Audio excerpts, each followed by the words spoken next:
If you clicked on this video, you probably consider yourself an overthinker. And let's face it, many of us are. How can you not overthink? There's so many things to think about. We live in such a hyper-stimulating world. There's electronics everywhere. There's new responsibilities, new risks, new things to worry about, new discoveries. There's a lot of good and there's a lot of bad. But it can be a lot. It's just a lot, period, right? So how do we combat overthinking? And why does it cause so many problems? Well, overthinking and underdoing is where you fuck up. And I'm sure you've heard that several times, but overthinking and underdoing, if you get caught in what's called analysis paralysis, that is worse than making a mistake. That is simply worse than taking imperfect action. And this is something I've struggled with for so long, is that I would be so caught up thinking about, okay, well, this isn't good enough, that I just wouldn't do it. And if you're not doing something, that's worse than doing something but not perfectly. Let's say you're on the bench press and you're like, I don't really know how to do the perfect technique. I'm not a pro powerlifter, so I'm just not gonna do it. But I want to get stronger on the bench, but I'm just not gonna do it because I don't know if I'm doing the technique right, so I'm just not gonna do it. It's like, no, you have to go through doing the technique wrong. You know how many imperfect bench presses I hit before I benched 315 pounds at 170 pounds body weight? Do you know how many times I pressed that bar up imperfectly? You know how many times I've actually gotten hurt? I've literally had surgery, right? But I still made it. And that's the thing with you. If you think too hard that you don't do anything, that's worse than trying to do something at all, even if it's imperfect. And now a lot of times you'll have this ideal in mind of like a goal. You're probably pretty good at setting goals because it's not that fucking hard to do, right? You say, okay, who, what, where do I want to be? How much of something? Usually it's measurable.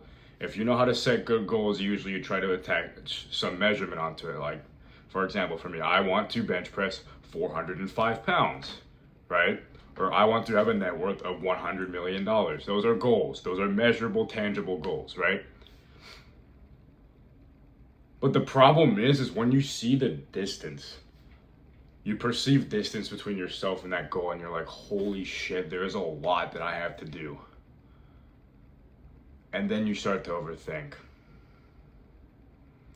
But the problem is you don't make any progress if you don't take any action.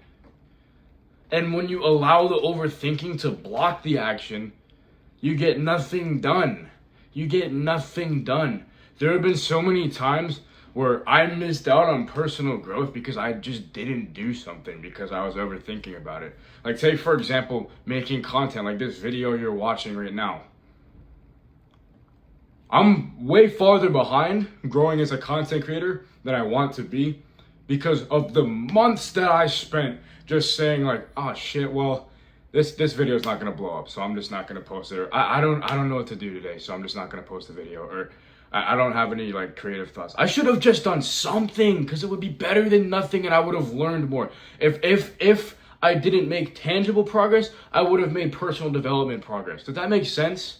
Does that make sense? You can't lose. You have to fix that in your mind that if you take imperfect action anyway, you cannot lose. That's still progress. The only time you lose is when you do nothing. And it's a trap because you feel like you're playing it safe by doing nothing, but you're not. You're losing. That's the only way you lose. You either win or you win. You either win or you learn. And learning is a win. So you either win or you win.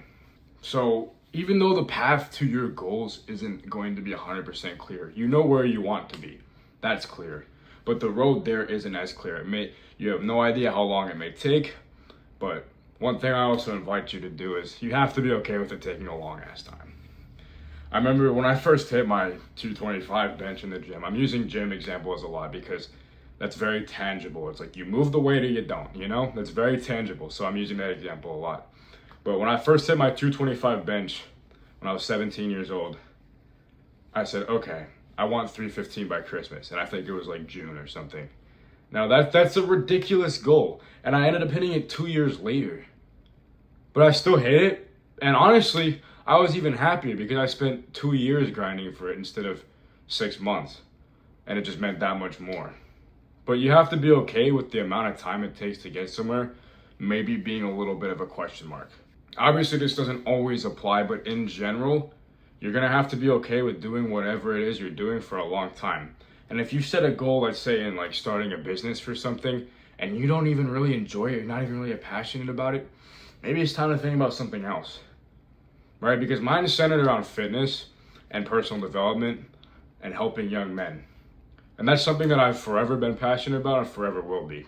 So it's not like I'm going to run out of ideas or run out of motivation or run out of drive or fire to do it. The only thing that can stop me is just overthinking and not fucking doing anything.